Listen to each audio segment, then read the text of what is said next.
don't know about you, but whenever a watch company claims they cut out the middleman and they take inspiration from a certain European country, red flags immediately go up. I've heard of this company Venizianico all over YouTube. I have to admit that their designs piqued my interest, but I never took the time to do any research, nor have I had the opportunity to actually check out any of their watches in person.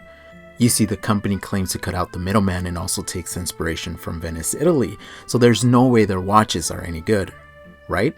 Well, let's find out together. To both your well fortune and my persistence, I got the company to agree to send me a watch, the NEREIDE TUNGSTENO 39.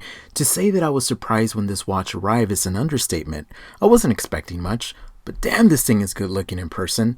But good looks don't equate to quality. But don't worry, we will cover all the basics and I'll give you my honest opinion. This dive watch has a water resistance of 200 meters. It weighs in at 141 grams with the unsized bracelet, costs $765, and currently can acquire them via pre-order. The entire watch and bracelet are constructed of 316L stainless steel. The case measures in at 39 millimeters. Lug to lug is 45.5 millimeters. In between the lugs, it measures 20 millimeters. And get this, the case is only 10.5 millimeters thick. However, here's something that you need to keep in mind. The male ends of the bracelet don't actually move. Therefore, from bracelet end to bracelet end, it measures 55.9 millimeters. But the most surprising thing is that the watch on my 6 and 7/8 inch wrist actually wears very nice. Doesn't seem to overhang, and since the case thickness is so slim, it feels like a blend between a dress watch and a dive watch. Thanks to the 20 millimeter lug width, this watch can be paired with a number of different straps. The case design is simple, and in traditional dive watch style, we find some crown guards protecting the crown. The case is mostly brushed, and the polishing can be found on those beautiful bevels. Honestly, really good finishing on this one. Continuing the attention to detail, on the case back, the company engraved the submarine this watch is named after, and the case back has 6 screws holding it in place. The screw down crown has been signed and it measures in at 5.8 millimeters, therefore setting the time is relatively simple. Look, I have had the good fortune of checking out a lot of watches, and this bezel is up there with some of the best looking and best sounding. This 120 click unidirectional bezel has a tungsten insert that has a mirror-like reflection to it.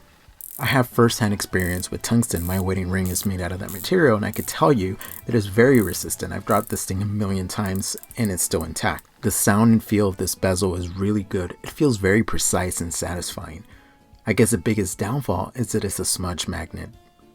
The dial is protected by an AR sapphire crystal, and well, the real star of the show is that mother of pearl dial. In most lights, the dial actually looks black, but when the right light hits it, man, that dial is beautiful and really stops you in your tracks.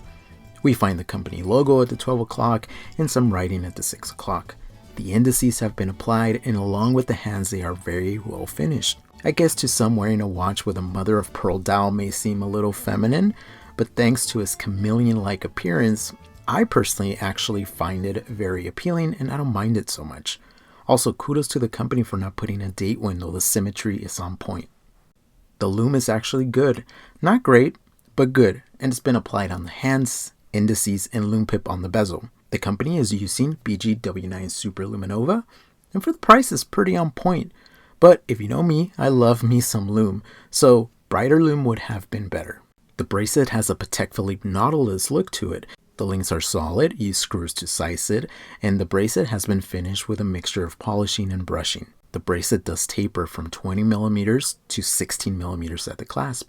I've never been a fan of this style of bracelet, but somehow it feels like it belongs with this watch design and honestly doesn't look out of place.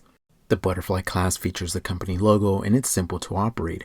I much prefer a traditional buckle, but this style obviously elevates the look and feel of the watch, especially to non-watch people, so I get it. Powering this watch is the Miyota 9039 that can be hacked and hand wound and does not feature date complication. Therefore, there's no ghost position on this watch.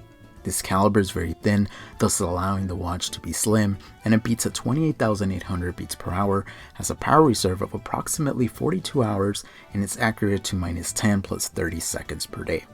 I think the biggest downfall with Miyota calibers would be the rotor noise, but I couldn't really hear the noise in this watch. I personally prefer Japanese movements in watches of this price point since they're easily serviceable and relatively inexpensive to replace the entire caliber. Look, I know that you're probably still skeptical about this brand, and I don't blame you. I personally still need to check out more of their watches and really follow the company closely to have a real long-term opinion on them. For now, I'll give you my thoughts on this particular watch. I like it.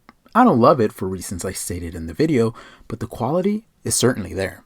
Therefore, if you find yourself with disposable watch income and want to buy a quality piece, I would encourage you to check this one out. Thank you so much for the continued support. Be safe out there and stay humble.